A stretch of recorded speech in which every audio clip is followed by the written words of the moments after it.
Hi, I'm Dr. Lilach Saperstein. I'm really excited to be going live here with you today. And if you're clicking on the replay, then hello and thank you for clicking on this video. So today I wanted to hop on here and talk with all of you about creating a routine around the hearing aid. So if your child is new to hearing aids or they've had hearing aids for a while, then it can be overwhelming, and you can see that there are going to be challenges with implementing routines around using the hearing aid. So I have a couple of tips, and I also wanted to share with you the checklist that is a free printable. There's a link in the description, and you can find it on my website as well at allaboutaudiology.com. But today I wanted to talk a little bit about some tips and tricks of how to establish good routines around the hearing aid and go through the checklist and talk about different things that you need to do every morning and every evening with the hearing aids. So one of the things that's very helpful in establishing routines is the idea of anchoring, like putting an anchor together with something that you're already doing in the morning routine, and then together saying every time I do one thing, I'm going to now add on and tack on this second thing so it becomes part of the routine as well. So if you have an infant, every morning, one of the first things you're going to do is change their diaper. So maybe now it goes together on the changing table, the changing table, when you're changing their diaper and changing their clothes for the morning. Also, you put in their hearing aids. It just goes together. It's the first thing that goes on in the context of the morning routine. If your child is a little bit older, maybe it goes together with brushing their teeth, right? So they wake up, they stumble into the bathroom, they do whatever they need, they're brushing their teeth. You brush your teeth, it goes together. You put your toothbrush down, you pick your hearing aids up. You might not want it to be in the bathroom, but some kind of idea to put it together where one thing in the morning routine is attached to another thing in the morning routine. So that's one of the big tips that are very helpful to parents. And the second tip is to actually use a checklist and have something that, even for the first 2 weeks or, first however long until you get an established routine, to remember what it is you need to do. So on the checklist, you'll see, and also you can print it out. It's just a one-page printable and hang it on the wall, or you can laminate it, or you can put a magnet on the back and then hang it on the fridge, which is another idea. So right on the top, you'll see that it says caring for. Over here, you'll put your child's name, caring for Sarah's hearing aids, caring for Joey's hearing aids. That way, it's personal to you guys. And we'll talk about the morning side first. The first thing you'll want to do is close the battery door and have a fresh battery in there, or one that is still working. And when you close the door, that tells us that's how you turn the hearing aid on, so that it should be working. When you close the door, if you hold it up to your ear right away, you might hear the jingle, the startup jingle that is set on most hearing aids, so you'll know that it's on, it's working. And also you'll want to cup your hand kind of like this up to your ear, and then you should be hearing some squealing, some whistling, and that's a good quick listening check just to make sure that sound is actually coming out, that the battery is working. And in the beginning, definitely if your child is very young and not able to give us information if it's working or if they can hear anything, then it might be a good idea to do an actual listening check with a listening scope that you should have gotten when you got the hearing aids, just a little kind of like an earbud with a little tube that you can connect into the mold and listen, and you just hold it up to your ear, to your mouth, and say, good morning, Sunday, Monday, Tuesday, ba, ba, ba, whatever you want to say to make sure that you're hearing, and then you can hear it amplified through that tube. So that's, 2 ways of doing the listening check, either just really informally and making sure sound is coming out, or to actually make sure that there's, that it sounds good and crisp and clean, and there isn't any kind of distortion or any of those things. But, you can do that as needed or more often in the beginning.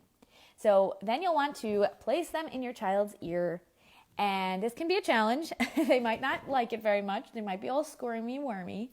But, sometimes we have to remember that they don't want to wear socks in the winter. And, there's some things that children are going to resist.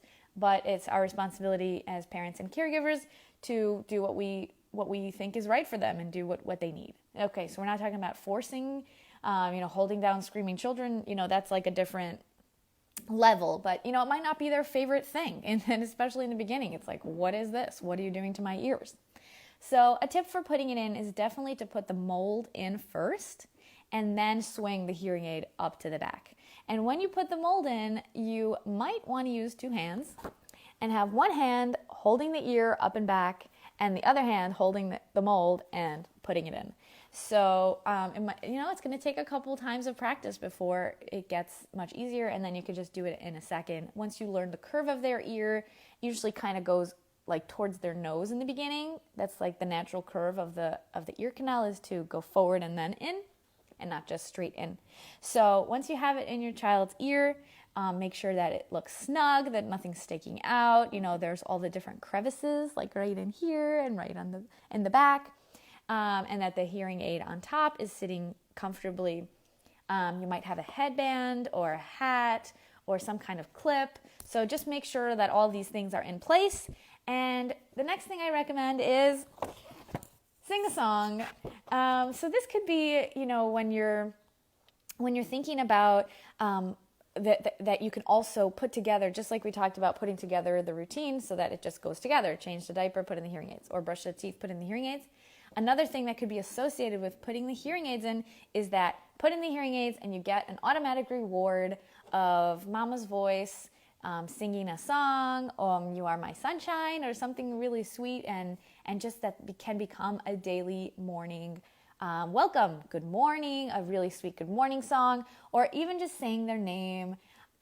Put in the hearing aids and say their name. Sarah, Sarah, Sarah, good morning, Sarah. And then it goes together with, I get these hearing aids and it's like, what's all this sound? And it's a little like weird in my ear, but also I get to hear mama's voice, or I get to hear my dad sing me a song, or whoever it is caring for this child, that they can associate the hearing aid also with an immediately positive experience.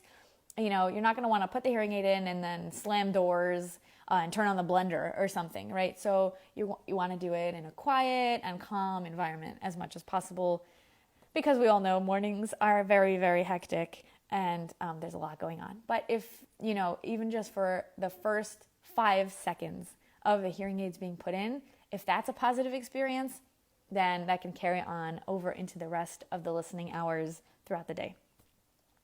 All right, so after you've got the hearing aid in throughout the day, you've had a long and happy day with lots of activities, probably some tantrums and meltdowns, #real life. I'm a mom of 3 kids, so we all go through this.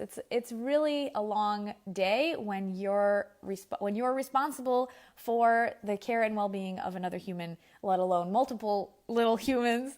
So we have to bathe them and feed them and clothe them, and obviously also care for their emotional well-being and discipline them and teach them. And there's a lot that goes into parenting. So when you put on top of it this new thing, or something that's already part of your life for some time, hearing aids, they need to be attended to. It's actually an additional requirement for everyone in the family. So I think it just, let's take a minute to acknowledge, like, you guys are all superheroes. You are amazing. And just on the bottom of this little printout, I have a reminder for you.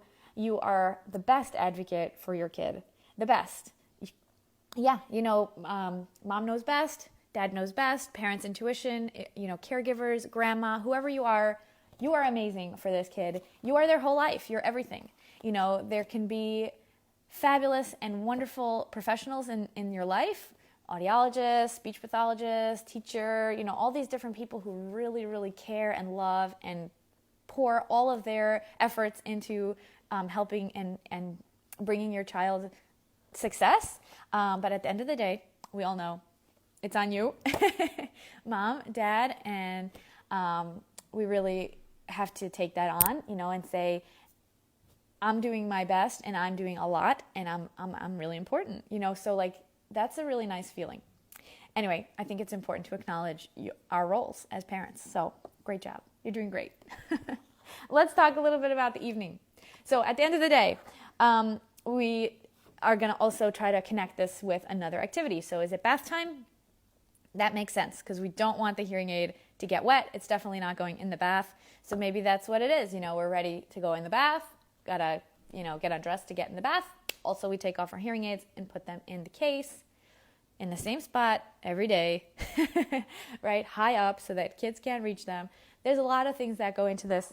So you're going to remove the hearing aids and right away just pop open the door to the battery so that way the batteries are not running all night, and that way you're conserving the battery and not wasting battery. So a battery should last, it depends on the size. There's different sizes. It can be 3, 4, 5 days, something like that, maybe up to a week, but that's a lot. And so if you're having them run all night, then you're going to only get half that time. If it should have been 6 days, you'll get 3 days. What's the point of that? Don't waste batteries. So definitely keep it open and remove the hearing aids, the battery. You don't have to actually remove the battery. The battery can stay in the door, just that the door needs to be open so there isn't contact. Okay, and then you're going to want to wipe down the aid. So wipe down the hearing aid part just with a dry tissue, because you don't want any moisture getting in near the microphone. You don't want any moisture getting into the tube, from trying to clean it. So if there's really something that's, a piece of gunk, some dirt or paint, or I don't know what kids, leaves, right? Whatever the kid has gotten into that day, it might be in their hearing aids. So just use a dry tissue, if possible, a washcloth. And if you do need, you can just dab a little bit of water on a tissue and really get at, a particular spot. You'll also have a little brush that usually comes with the hearing aid, so you can use that. And you are going to want to clean the tubing every so often, especially if you see that there's an accumulation of wax or if there's moisture building up in the tube. And you can do that by separating the tubing, the mold and the tube from the hearing aid. And then you can snake through the tube a kind of a dental floss stick. So that's one idea. Or you can use the little blower that should have come with your kit as well to just dislodge anything out of there, or even the moisture you can get out that way. And if humidity is a problem, or if you're in a very warm climate, or if your child is sweating a lot, if it's the summertime and they're very, very active, so there might be a lot of moisture building up in the hearing aids and in the mold. So it might be a good idea at night to put it into a drying chamber. And if you have one of those, then that's a good idea to also put together, that's where the hearing aids live every night. They live in the drying chamber. That way they're always in the same place. You wake up in the morning, they're there. So establishing morning and evening routines are really important and a wonderful way to make the hearing aid experience more positive for everyone, because we all know the where's the shoes scramble of the morning is one of those things that we can all relate to. Like, you found one shoe, where's the other one? It's not under the couch, it's not in their room, it's not by the door. Where in the world did we put this other shoe? And then it ends up in the laundry basket. It's like, how did this happen? Okay, so we're talking here about something that's much more meaningful, valuable, expensive, but also really important for your child's auditory access in the world and auditory input, and giving them many hours of listening throughout the day. So we really want to keep a close eye on the hearing aids, have clear routines in place that everyone can be aware of. And I think that's part of why I think the checklist is so valuable and why I created it, is because it puts everyone on the same page. So every caregiver in the home, if there's 2 parents in the home, they can have a communication for how this goes, and it's not always one person's responsibility or the other person. It's kind of whoever's doing the nighttime or morning time routine can know what needs to be done for babysitters, for grandparents, for whoever else is coming into the home, or even to a possibility is to send this in as a checklist for school. If your child does not wear the hearing aids to school, but then uses hearing aids when they're in school, then you can send this to the teacher, and just, you can change morning and then before going back on the bus, right? So this can be another way to use this. A couple of other tips that are on here are about how often you need new molds. And in the beginning, when you have an infant or a little baby, it's going to be more often because they're growing real quick. Maybe every 3 months or 4 months, they'll need new molds. And as they grow, maybe every 6 months or so for children. And we say just around the time that they need new shoes and they're growing out of their shoes, that should be, the time that you'll need new molds. And you'll know because it's not going to fit right, it's not going to be so snug, and there's going to be feedback and squealing and all that noise. So that's how you know you'll need new molds. I have on here that molds can be washed with soap and water. The molds, not the hearing aid. Again, we do not want to get hearing aids wet. So yeah, you can wash the molds with soap and water, and then just let them fully dry out. So if you are going to do that, make sure to do it at night so they have all overnight to dry. And if not, if you really must clean them right now, then you might want to use that blower to really get all the moisture out of the tube as much as you can. Do not get the hearing aids wet. I mean, it bears repeating because it's really, really important. And sometimes people ask me about, like, in the rain, if you're out in the rain, it starts to drizzle, then, at what point is the drizzle enough of a rain that you want to take the hearing aids off? Well, an easy thing to think about is, if you're on your phone, right? If you were on your phone and it started drizzling and there were just a couple drops, you might continue to look on your phone. At what point would you put your phone away, right? At the point that you would put your phone away is pretty much the same time where you would maybe want to take the hearing aids off or wear a hat, put your hood up, your child's hood up, or wear a hat, or if they're in the stroller, definitely put the cover on. And at this point, you would want to do that anyway to protect them from the rain. And you might just want to go inside. But that's kind of a good rule of thumb. If you're stuck somewhere, if it's enough that you would put away other electronics, then it might be a good idea to put the hearing aids away or at least have them covered in some way. And about batteries. Let's talk a little bit about batteries. I said there's different sizes. You might have size 13, which are a little bit the taller ones, or 675, which are the widest ones. So there's different sizes. Make sure that you know which size your child has and that you know the color, because each of those numbers has a corresponding color. That way you're always buying the right ones. They're usually cheapest when you buy a bunch of them. So like a big pack on Amazon, you might be able to get them through your audiologist or through a hospital or clinic that you're working with. So batteries are extremely, extremely dangerous for children and pets if they are swallowed. Very, very, very dangerous. So we never, ever, ever want children to get hands on them. And when you're ready to dispose of them, have them, in a very high up place in a little container, a Ziploc bag or a jar or whatever it is you're going to, put a label and say dead batteries, and always just put them in there. Deposit dead batteries over there. Even if you put them in a regular trash, you don't know who's getting into the trash knocks over, pets, little kids, you know what I'm saying. So really, really, really be careful with dead batteries to have them out of reach of children and pets. And lastly, about batteries, you might want to keep a lot of spare batteries around in your purse, in your diaper bag, in the car, and at grandma's house, or whoever is the caregiver, additional caregivers in your life, that it's just a good idea to have spare batteries, again, in a safe, high up, children can't reach it place. You can also, again, with the thing where you're matching things, so you can remember. It's a memory aid to put one thing together with another thing. So my idea is to put hearing aid batteries with medications, because you definitely have medications high up and out of reach. So you could do the same with hearing aid batteries. I hope this was helpful to you. Feel free to go and grab your guide over at the website, All About Audiology. If you haven't listened to the podcast, come on over. I'd love for you to have a listen and be part of our community, allaboutaudiology.com.